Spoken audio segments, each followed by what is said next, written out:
morning po sa inyong lahat. Welcome sa ating Friday market briefing. Ano po? So to start, let me share my screen with you.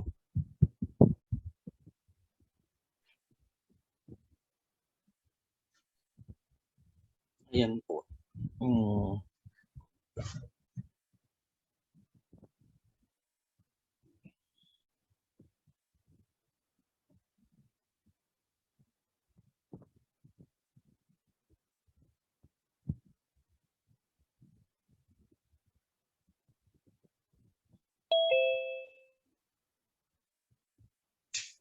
Ayan, so umpisahan po natin sa euro. So tulad ng lagi nating ginagawa, we look at the daily chart first to see if there is bias towards a certain direction. Ano po? So kung papansinin ninyo, ang euro mukhang up pa rin today, but be careful when it reaches this area or be conscious when it reaches this area because sellers might come into play at this area. So ito pong area na to is around 20, 40 something. No? If you are going to look at the hourly chart, mas nagiging obvious siya. So ayan po. So ito po ay nasa 2044, no? Kung iyong susukatin yan, kukuhanin mo na lang yung low dito kasi yan yung halos ka-level niya. It is at 20. Ay, sorry.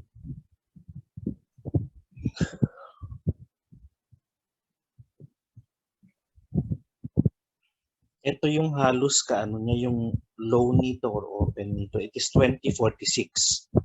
So dito, if you are going to put a buy for now, be ready to take profit at this level at 2046. Kasi kung titingnan mo din naman, mukhang hanggang dyan lang siya for today because ang daily range ng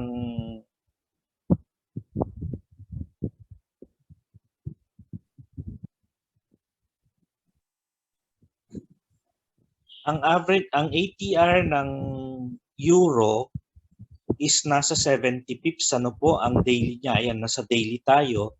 If you point it to the bar yesterday, it had an ATR of 74.4. The day before yesterday, it was at 72. The day before 2 days ago, it was at 2 days ago from yesterday, it was at 71. So kung papansinin niyo, nasa 70s ang kanyang ATR. So if the low today is this 1975 plus 70, then it will nasa ano nga siya, nasa 40 something, no? Nasa 2040. So kung magbabay tayo ngayon, hanggang dito lang po siya siguro kasi kung titingnan mo, yan, it's the breakout and then the correction after the breakout and then it will again go to where it intends to go. So dito sa hourly natin, we look for opportunity to buy. So ang buying po natin ngayon ay siguro hanggang mamayang hapon na, no? Abangan na lang natin siya sa 1964 or 60.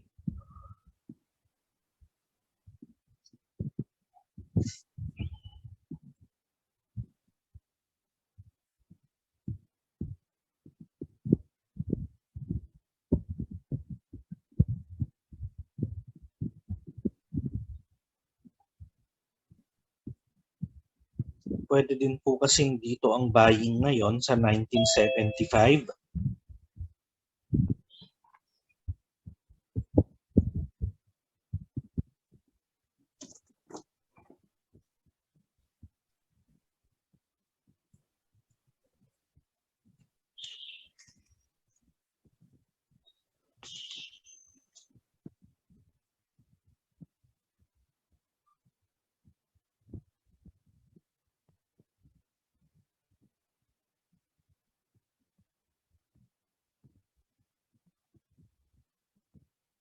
So ang buying po natin is 19.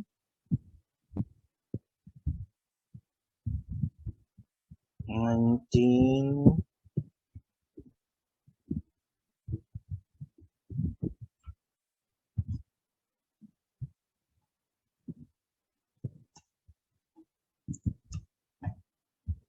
1.1964. Ang take profit is 1.2040.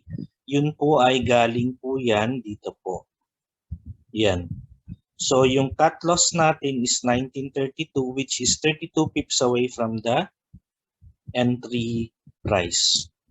So yan po ang euro natin. Kung wala na pong tanong, we can now move on to GBP USD.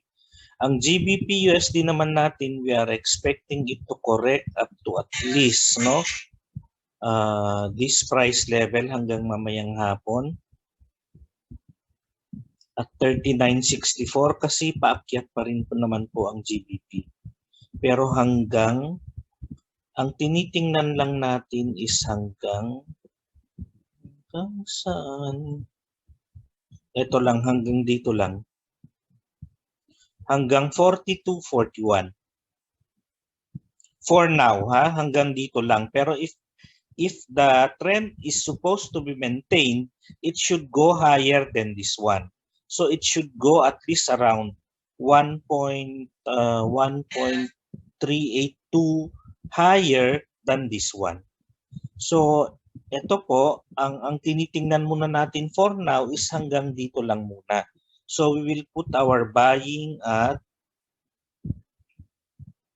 correction up to correction sa moving average levels niya, which is about 20 dito sa 26-day moving average niya, 39.64 or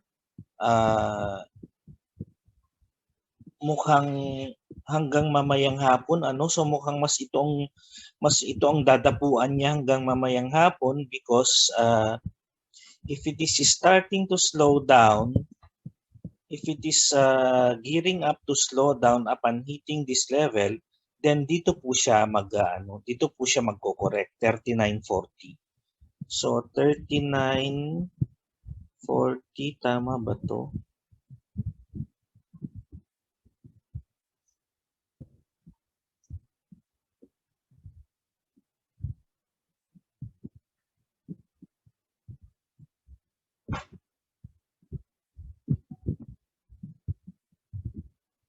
Papalitan ko lang yung date kasi mali pala yung date ko. Yan. So 39.40 po. Ang target niya is 42.41. Ang cut loss niya, alam niyo naman ng kwento ng ATR, no? So gamit lang ang ATR, ang ano po niya 35 pips po ang ano natin. So ang cut loss mo is 39.05 pag pumasok ka ng 39.40. So sa Australian dollar naman,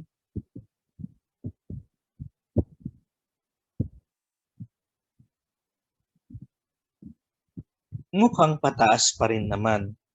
So we just have to wait for it to correct at least around ito, bahala na po kayong tumingin kung saan po kayo makakapasok. At least at this point or this point, 77.69 or 77.50 area. No, ang pasok po dyan. So hanggang mamayang hapon ay Australian dollar pala itong dinidiscuss natin. No? So, up to the European session, mamayang mga up to the European session, bago mag-open ang UK market, tingnan nyo kung nasaan na siya. Pagka hindi po siya, if you see a possible, no, na correct rejection or a reversal price action either here or here, ito, yun na po yun. So yun lang po ang ano natin diyan, no. So we will set it initially at 77.50.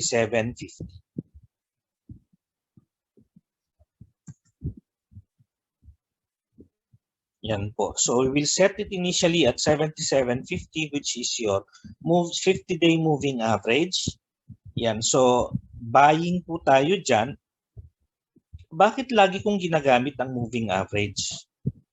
Uh, I I don't intend to give a lecture on technical analysis for this morning kasi market briefing po ito. But ayan, so on why I use moving average for this particular price movement, alamin nyo na lang po.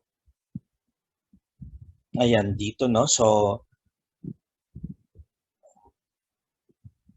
ang target po niya ay ito po. So initially, we are looking at these price levels, itong 78.38. So if you buy at 77.50, at least mga 80 pips din yan. Ano po? So ang target profit mo ay 78.38. Ang cut loss mo naman, you are going to sacrifice if ever 28 pips if ever you get a beating in the market. So next is USD/JPY. Ang USD/JPY naman po,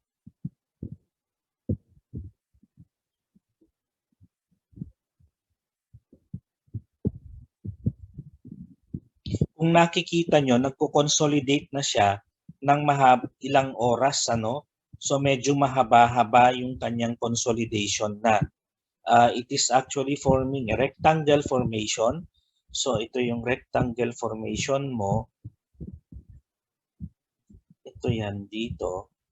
So, ang opportunities mo dito is buying at this price level, and then most likely it will have a retest of up to 109 flat. So if you buy at this level, anong level tong low nito?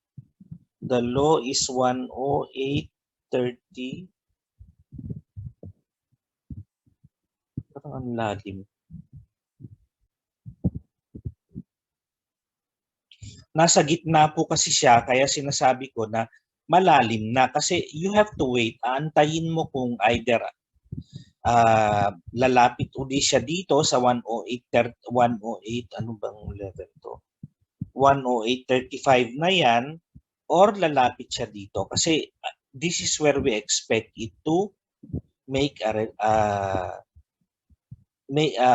descent. No, we expect it to make it to the Japanese yen, the dollar yen pair to make a descent, or it will ascend when it hits these price areas. Kasi nagko-consolidate po siya sa ngayon. So if you are to look at the smaller time frame and see for look for opportunities, makikita mo nasa kalagitnaan talaga siya. Mahirap pumasok ng nasa kalagitnaan ka. So what I do is I will just put the ideal price for it. 108.35, dun po sa ilalim yan. And kasi ang trend naman niya ay paakyat talaga, kaya po buying. Kung pwede ang buy and sell dyan, Edwin, bakit hindi ka mag-sell na lang ngayon? O bakit? Kasi po, selling is against the trend. Kung titingnan mo ito, yan, ang trend po natin ngayon is buying.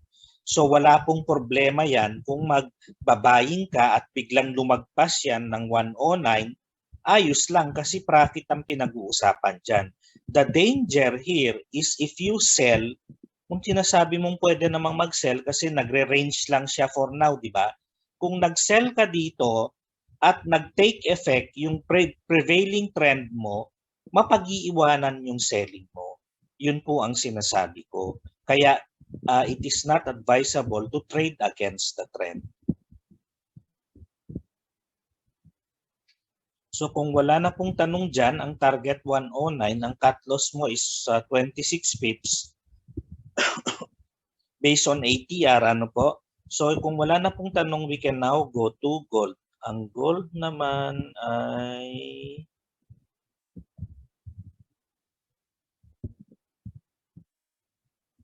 yan. So ang gold ngayon, since this is a reversal formation, it is telling us that gold should be going down today. Ano po? At least a bar or 2 bars na pababa. technically, ang sinasabi ng libro, if you see a reversal formation dito, the next 2 to 5 bars should follow the direction of the reversal signal. Pero in my experience, it is best that you take heed you take heed of that reversal with just 1 or 2 bars at most. Kasi madaling mag-change with so many, with the market getting more accessible or becoming more accessible to news instantaneously, mas madaling magbago ang kanilang pag-iisip. Ano po? So dito, at least for today, masasabi natin na more or less we have higher chances of the gold going down today because of this reversal here. So sa ating smaller time frame, we look for opportunity to sell. So if ever we could have sold here kasi kanina hindi pa yan pula.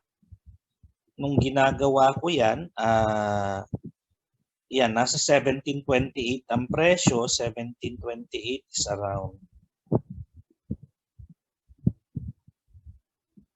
Nandito siya kanina, no? Bakit 1728? Kasi po ito yung previous high. Yan. 1728.30, umabot siya ng 1727.97, pero ang nilagay ko is 1728.30. Kung dahil sa spread, maaaring tamaan na po yan ngayon. Ano? If you sell here, then ang target mo po ito. Saan po galing yan? Ito po ay galing dito sa flag formation. So ang target mo is 1706.87. 1706.87 or ang kinuha ko na lang is yung low nito kasi mas malapit po siya dito, di po ba? But this is the previous low. Ito wala namang target lang ito.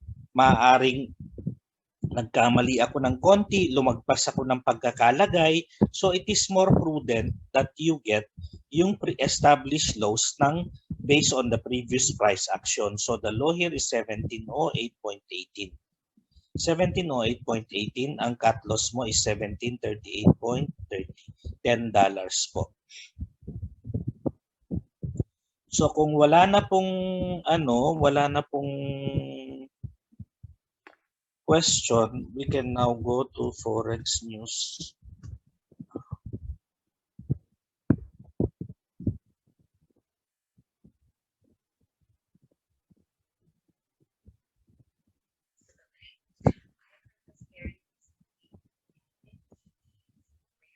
Yan, sa economic calendar, what to expect for in the market today.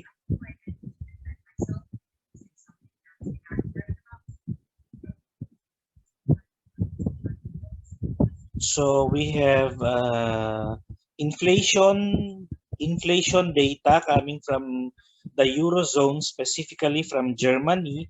Ayan, harmonized index of consumer prices mamayang hapon. So inflation index po yan. They are expecting it at 1.6%.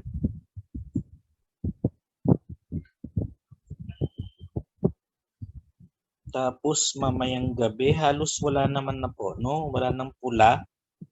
So ito na lang, mamayang gabi at 11 o'clock, yung Michigan Consumer Sentiment Index. So yung consumer sentiment naman po, parang most of the time, ang ano ko naman, no, ang experience ko dyan, although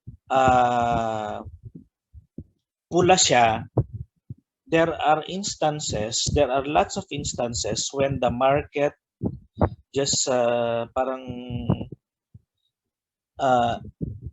it does not react much, primarily because it is a sentiment. It is just a survey on the sentiment of the market, because people may actually be telling what they are not actually feeling. So yun po yung or what they are not actually doing. So they may be saying they may be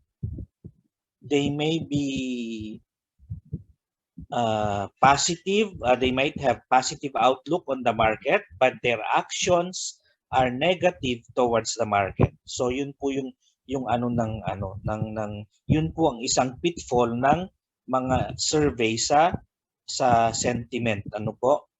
So kung if you are trading based on the fundamental factors, please be very careful of the nuances ng mga economic indicators. Kung magte-trade ka based on this, you have to study a lot yung sa mga nuances nitong mga indicators na to, kasi hindi po yan basta sinabi mo na ganito consumer price index. Kailangan you have to learn how to connect the dots. Ang dot po na kinoconnect dyan ultimately is how it affects the reaction of the central banks, no? So yun po yung tinitingnan natin dyan.